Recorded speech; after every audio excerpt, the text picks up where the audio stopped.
ಅಂತಾರಾಷ್ಟ್ರೀಯ ಮಟ್ಟದಲ್ಲಿ ಬೆಳಗಾವಿಯ ಕೀರ್ತಿ ಹೆಚ್ಚಿಸಿದ ದಿವ್ಯಾಂಗ ಕ್ರೀಡಾಪಟುಗಳು. ಶ್ರೀಲಂಕಾದಿಂದ ಚಿನ್ನದ ಪದಕ ಗೆದ್ದು ತಾಯ್ನಾಡಿಗೆ ಮರಳಿದ ಸಾಧಕರು.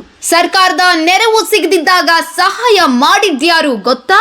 ಎಸ್ ವೀಕ್ಷಕರೇ, ಅಂತಾರಾಷ್ಟ್ರೀಯ ಮಟ್ಟದಲ್ಲಿ ಶ್ರೀಲಂಕಾದಲ್ಲಿ ಪ್ರಪ್ರಥಮವಾಗಿ ನಡೆದ ಅಂತಾರಾಷ್ಟ್ರೀಯ ಪ್ಯಾರಾ ಸೆಟ್ಟಿಂಗ್ ಥ್ರೋಬಾಲ್ ಚಾಂಪಿಯನ್ಶಿಪ್ನಲ್ಲಿ ಭಾರತದ ಮಹಿಳಾ ಮತ್ತು ಪುರುಷರ ತಂಡ ಚಿನ್ನದ ಪದಕ ಗೆದ್ದಿದೆ. ಜುಲೈ 23ರಿಂದ ಜುಲೈ 26ರವರೆಗೆ ಶ್ರೀಲಂಕಾದ ಕೊಲಂಬೋದಲ್ಲಿ ನಡೆದ ಅಂತಾರಾಷ್ಟ್ರೀಯ ಮಟ್ಟದ ಪ್ಯಾರಾ ಸೆಟ್ಟಿಂಗ್ ಥ್ರೋಬಾಲ್ ಚಾಂಪಿಯನ್ಶಿಪ್ನಲ್ಲಿ ನೇಪಾಳ, ಭೂತಾನ್, ಶ್ರೀಲಂಕಾ ಮತ್ತು ಭಾರತ ತಂಡಗಳು ಭಾಗವಹಿಸಿದ್ವು. ಭಾರತದ ಪುರುಷರ ತಂಡದಲ್ಲಿ ಬೆಳಗಾವಿ ಜಿಲ್ಲೆಯ 5 ಯುವಕರು ಹಾಗೂ ಮಹಿಳೆಯರ ತಂಡದಲ್ಲಿ ಬೆಳಗಾವಿ ಜಿಲ್ಲೆಯ 2 ಮಹಿಳೆಯರು ಸೇರಿ ಒಟ್ಟು 7 ದಿವ್ಯಾಂಗ ಕ್ರೀಡಾಪಟುಗಳು ಭಾಗವಹಿಸಿದ್ದು ಗಡಿ ಜಿಲ್ಲೆ ಬೆಳಗಾವಿಯ ಹೆಮ್ಮೆ.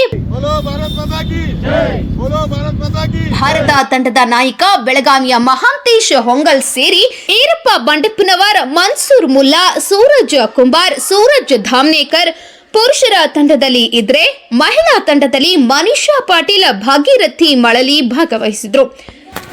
ಪುರುಷ ಮತ್ತು ಮಹಿಳಾ ತಂಡಗಳೆರಡೂ ಚಿನ್ನದ ಪದಕ ಗೆದ್ದು ಇಂದು ತಾಯ್ನಾಡಿಗೆ ವಾಪಸ್ಸಾಗಿದ್ದು ಬೆಳಗಾವಿಯ ಚನ್ನಮಾರುತದಲ್ಲಿ ಪಟಾಕಿ ಸಿಡಿಸಿ ಸಂಭ್ರಮಿಸಲಾಯಿತು.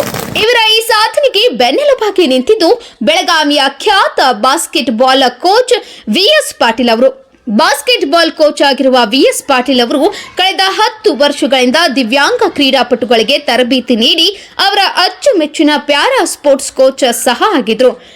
ಅಂತಾರಾಷ್ಟ್ರೀಯ ಪಂದ್ಯಾವಳಿಯಲ್ಲಿ ಭಾಗವಹಿಸಲು ಆರ್ಥಿಕ ಸಂಕಷ್ಟದಲ್ಲಿದ್ದ ದಿವ್ಯಾಂಗ ಕ್ರೀಡಾಪಟುಗಳಿಗೆ ಸರ್ಕಾರದಿಂದ ಯಾವುದೇ ನೆರವು ಸಹ ಸಿಕ್ಕಿರಲಿಲ್ಲ.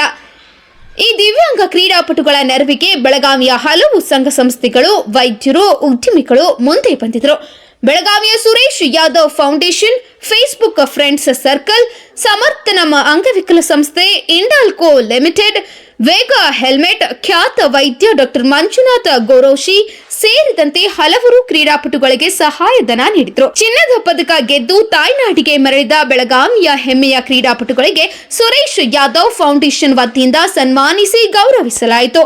ಇನ್ನಾದರೂ ಸರ್ಕಾರ ಇಂತಹ ಸಾಧಕರನ್ನ ಗುರುತಿಸಿ ಗೌರವಿಸುವ ಕೆಲಸ ಮಾಡಬೇಕಿದೆ ಎಂಬುದು ಸಾರ್ವಜನಿಕರ ಅಭಿಪ್ರಾಯ. ಇದು ಈ ಕ್ಷಣದ ಸುದ್ದಿ. ಹೆಚ್ಚಿನ ಸುದ್ದಿಗಳಿಗಾಗಿ ನಾರ್ತ್ ಫಸ್ಟ್ ಚಾನೆಲ್ ಅನ್ನು ಸಬ್ಸ್ಕ್ರೈಬ್ ಮಾಡಿ, ಲೈಕ್ ಮಾಡಿ, ಶೇರ್ ಮಾಡಿ.